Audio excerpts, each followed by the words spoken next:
old time, AJ. Time to get old. And just like last week, they're not all big movies, but there's some shockers in here. Okay, hit me. The first one's quite timely, and it's sad for us. I think we're both going to be quite sad talking about this now.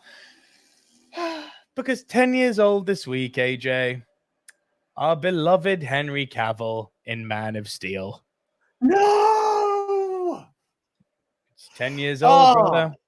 10 years old this week. The start of the messed up DC universe. I am going to maintain Henry Cavill is my favorite Superman ever. Oh yeah, hands down. It's not even a competition.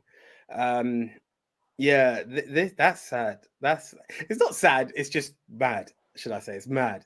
I still remember getting my PS4 and getting that as my first Blu-ray. It was one of two films. It was Man of Steel. Okay, I'm already doing one film for 10 years. It was Man of Steel and The Wolverine. Those are the two films I got, and I remember really appreciating Man of Steel. I can't believe it's 10 years. That just shows how, my God, yeah. And they still can't release a new GTA, but we won't go there. That's a shocker. That is a shocker. I cannot believe that it's 10 years. And I really wish that more of the DC universe had been just like this film, because I think Snyder absolutely nailed this movie. I love the risks he took. Superman doesn't kill. Yeah, but what if he's not Superman yet? Love it. He's learning to become Superman. He makes mistakes. He makes human mistakes. It humanizes him. It puts him closer to that which he loves. I thought Michael Shannon as Zod was so good. I just love the whole threat in it. For me, funnily enough, the only thing that didn't work, which is weird because I love this woman, I did not like Amy Adams as Lois Lane. It did not work for me, that. I know what you mean. I've kind of accepted her by the time you get into the whole DCAU, but I know what you mean. She lacked the sass of a previous Lois Lane, be it on TV, be it on big screen. It just lacked a certain sassiness. I even like Kevin Costner in this movie. I thought he was a really good Clark Kent, and you won't hear me say that often. I thought that moment where he knows he's going to die and he just says stop to his son, letting him know that the world's not ready for you yet. I'll make the sacrifice so that you can stay hidden. Clark knows he can save his dad in that moment, and the dad makes the decisions. Don't do it. It's so powerful. Like, there's these moments in this movie that are really like, ooh, yes, boy. Do you know, I always say it, Superman for me, as a kid, Superman's always the greatest. The older you get, the more boring Superman gets, because there's nothing. Yes. He's just too good for his own club. He's just too good. And hearing a new Superman movie coming out, I was like, where are we going to go with it? It gave him edge. It gave him background. It gave him pain and emotion. And that's what I liked about it. It did. It gave him a lot of pain and emotion. And, you know, the perfect being, indestructible alien being fallible was actually quite refreshing. And 20 years old this week, AJ, is a movie I have not seen, so you may need to fill me in. This one, funnily enough, shocks me the most because I remember when this was announced and I was like, this is 20 years ago and I still haven't seen it. But I'm pretty sure you have, and you told me to stay clear of it. So I'll let you run with this one. 20 years old, Dumb and Dumber, when Harry met Lloyd. Oh, hold on. No. This isn't the Jim Carrey one. No, I haven't seen this. However, this is an interesting 20 years. I did steer clear because it just wasn't right. There was a lot of stuff that happened when Jim Carrey said he wasn't going to do sequels, and they came out, and I just steered clear.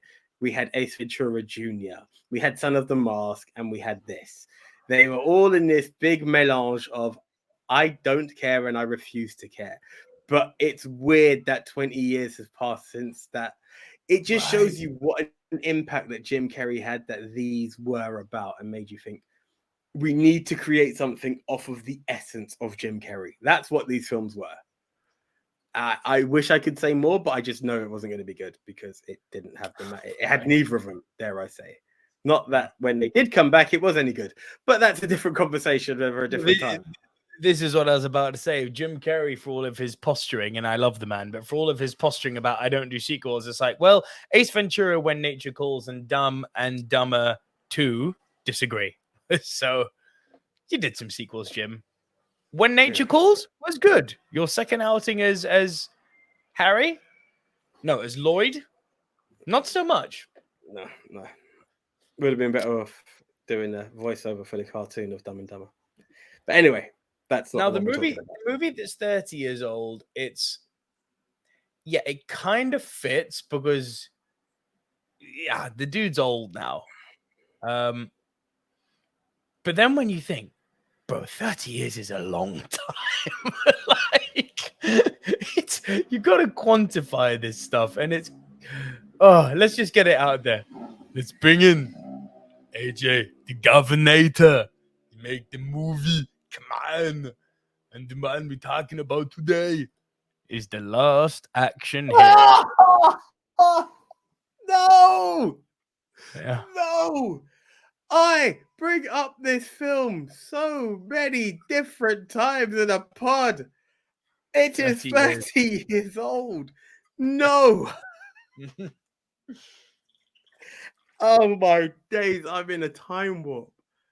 The story of a kid with a golden ticket, and it's not Charlie in the Chocolate Factory. It brings him into the world of his favorite film. I've always found it so fascinating, and I've been fascinated for 30 years. That's the only way to word it. Oh my You've always loved this one a lot more than I have. For me, this isn't top 10 Arnold territory, but it's Arnold is always fun. So if I put this on, I'm still going to be entertained because it's Arnold Schwarzenegger doing Arnold stuff. But for me, it's not a good movie. It's not one I would rush out to see again, but it's Arnold, so I like his shtick. So I would always, if it was on, I would watch it. It's the multiverse element that I appreciate to it. Am I going to be like, oh my days, I'm bored, let me put Last Action Hero on? No, never. But it's something that I appreciate the logic behind it, and that's always fascinated me, and how meta it was in the sense that Arnold was very much aware of who he was, and that's what I like. This is what I like about it and love about it. I can't believe it's 30 years old. I stumped. Oh my dizzies! No way. Like, you can listen to most seasons of the movie Mount Rushmore. I have brought up this film. Damn. So the question goes over to you guys as always. What do you think of each of these three movies? We've got Man of Steel, which is 10 years old, Dumb and Dumber, When Harry Met Lloyd at 20, and Arnold Schwarzenegger in The Last Action Hero at 30 years old. Leave your thoughts and your comments down below because I'd love to hear which one of these shocks you the most.